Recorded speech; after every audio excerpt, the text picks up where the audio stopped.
honour to Kevin De Bruyne, the hat-trick hero of the first half. Welcome back to Matchday Live. I'm Natalie Pike, and I am still joined, as Ali said, by the Shauns. I feel like you could be like a duo now, like release a song.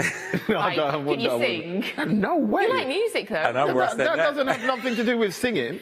No, I'll leave that alone. The Shauns are going to stick to talking about football. I will sing. Oh, Kevin De Bruyne. Oh, Kevin De Bruyne.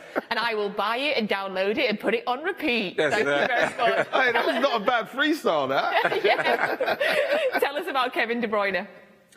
Listen, he just went to Wolves, 1, 2, 3, sleep in a matter of about 15 minutes.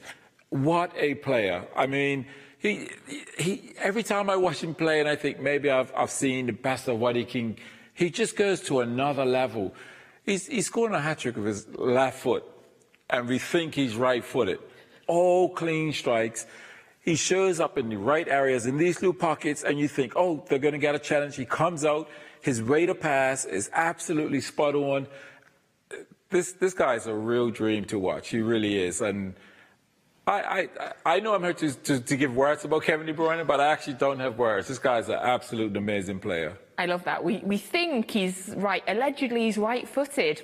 Who knows? Who knows, Shaun? But what an incredible start. So you'd said that you'd hoped for an early goal, and we got that. So in the 7th minute, Kevin De Bruyne got the first of his 3 first-half goals with an assist from Bernardo Silva. Tell us about the goal. It was fantastic. The build-up and everything was great, and the pass from Bernardo was sublime. It was just whipped it round him on the ground, and when Kevin gets in those areas, you know he's a clean striker of the ball, and he hit it across the face of the goal and flew in the bottom corner. Absolutely ideal start for us, exactly what we needed. However, we didn't hold on very long before Wolves got an equaliser, Goats. Yeah, and this was something I was really, this was in my mind in regards to Wolves in terms of them being able to counter-attack, and it was Jimenez that was involved. And again, we see her as Neto comes across, he slides it across, and I think the one disappointing, we got enough numbers back there, and I think when we look and reflect on this is one of us should be thinking about the players that are coming into the box, because we've got 3 or 4 players on the edge of the box. So I think that's the disappointing part about conceding that goal. The player coming in is able to get the strike. Sorry, but that pass there about Kevin De Bruyne, he's done about 5 passes where his back is towards the player, and he's finding the player. There, he doesn't see Raheem Sterling, but he just knows Raheem's running behind, and he finds him. It's the ball, though, from Zinchenko, I think, to spot Kevin De Bruyne, especially on his weak foot. He's coming on his right foot, kind of dinked it over. It was a fantastic pass, and when Kevin gets the ball, you know what happens then. Problems start to happen. Well, when Kevin gets annoyed as well, I feel like the counter-attack there, 11 minutes they've equalised, and I feel like Kevin's just gone, no, not on my watch, because 5 minutes later, in the 16th minute, he gets his 2nd goal, Shaun. Yeah. Which Shaun? Shaun, you go. You sure? You can go first. Shaun, your goal. Well, listen, it's so many goals. We're just seeing him come in. For me, I think that if we're talking about the one we just saw there, it's like they've been disrespectful to him. He's probably thinking, how have you not pressed me coming on the edge of the box? I am a talented player. I'm a world-class player. And he's went, you don't disrespect me. Pick it out of your goal. I'm normally very humble with regards to players and not going over the top. What? But he is a player he's a liar. He is a player I have to go over the top for. He really is amazing. I'm trying to find the words to describe this guy. He is amazing. But even in his 3rd goal, if you notice, there was like a gap in between a midfielder and a defender, which he had to get through. And it's almost like they thought he wasn't quick enough to do it. Yeah. It's like they haven't watched him enough to see that he has that burst of pace. And he just glides straight through, and then it's like, okay, I can take 3 more touches and have a shot if I want. Nobody press him, and you cannot give players of that quality that much time on the ball outside your box, because they can do magical things with it. Goat, you are the ultimate hype man, by the way. The idea that you are usually not bigging players up. Yes, that is true. But, I mean, this De Bruyne is just a level, and I try to sit here and have this position of, on the merit of the players and how they play. But he just does things, and you can't ignore it. I've seen him make 3 passes today. His back is towards the player, and he just goes, there you go, I see you, even though my back's to you. He's flicking it, he's doing some type of pass to the player, and he's putting them in. And I'm sitting there thinking, has he got eyes behind the back of his head? This guy is an absolute phenomenal player, and I don't just easily just say this with players, but this guy here is a joy to watch this guy. It really is. So his hat-trick was scored in 17 minutes. That is the 3rd fastest hat-trick in Premier League history. Although we're saying the fastest hat-trick with your weakest foot in Premier League history. There's always another positive. Now, I wrote this down and then I can't remember if he scored another goal or not. 201 goal involvements for City in 305 appearances. It's either 201 or 202. I can't remember when I wrote that down in between which goal. But 201 goal involvements in 305 appearances for City. So that's goals and assists. Absolutely unbelievable. He is insane. But a word on the rest of the team as well, Shaun. Who else has been standing out for you? Goats. I'm confused in this situation now. But I'm going to talk about the team. I'm going to talk about the pressing. This is a huge part of City's game, and it has to be key against a team like Wolves. The number of times all our players, wherever it's been, whether it's been Fernandinho down in defence in an area, he's there pressing to win the ball back. Whether it's up high, is Gundogan, Foden, these guys are pressing to win the ball. We're winning the ball back in like 3-4 passes of them having it. So it stops them from counter-attacking, and we're smothering them.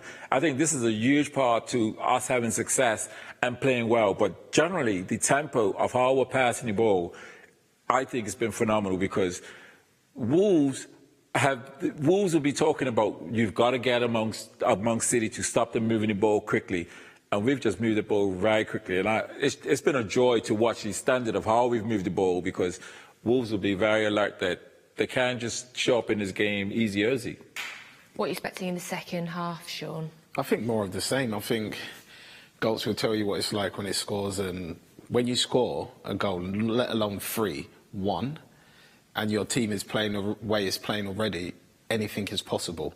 And if Kevin comes on a pitch like that, the rest of the players will follow suit with that. So now you'll expect Raheem wants to get on a goal scoring sheet, and it's a great thing to have. He just drives the whole team forward and drives individual players on as well. And there was an opportunity down the left where he had no right to get the ball, and because of his high intensity and press, he breaks through, he takes the ball, and then he creates another chance with Sterling's touch a little bit let him down.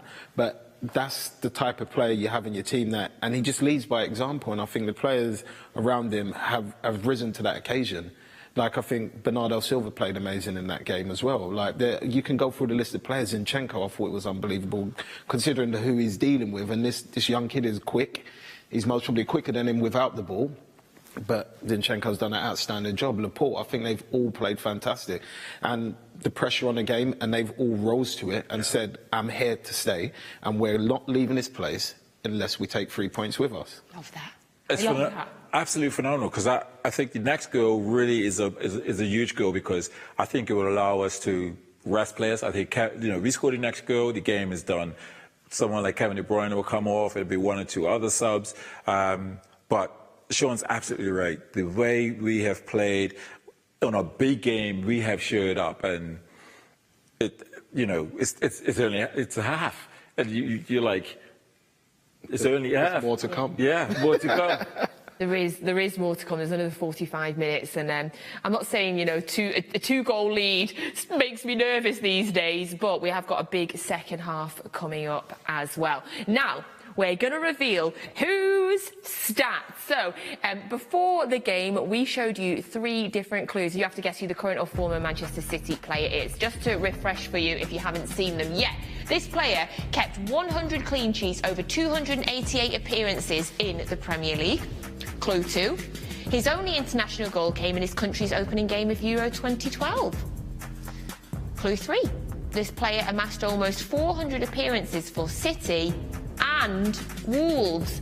And now that we know the silhouette is him, Shaun, whose stat Well, I think it's Joleon Lescott. Is it Joleon Lescott? Yeah.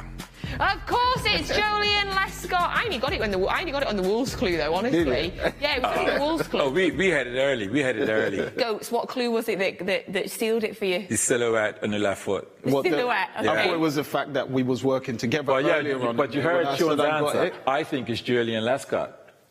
Very nice. But we figured it out. But I had to style it out. They're a team. You know. They're always a team. Right, we're a couple of minutes away now from the second half. Really important 45 minutes coming up for us now, Shaun.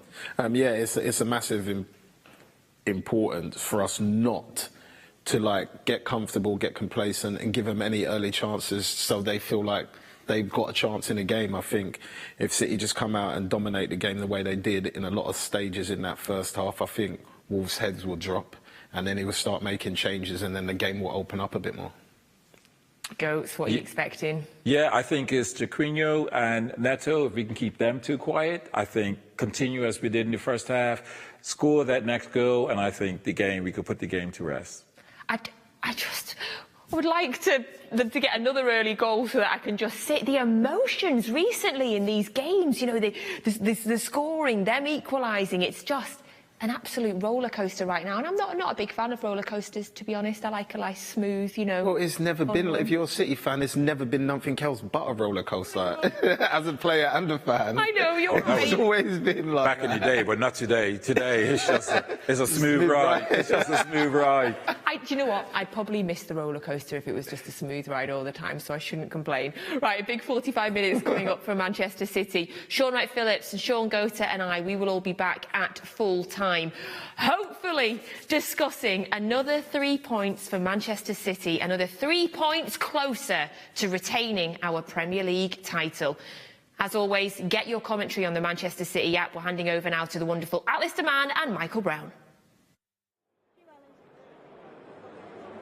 Well, thank you very much indeed. I have to say that I've been set a challenge trying to find the last time that a player scored a hat-trick with his wrong foot. Well, I've tried. I've dug out as many bits and pieces I can possibly find. The best answer I can find is that Lionel Messi hit a hat-trick of right-footed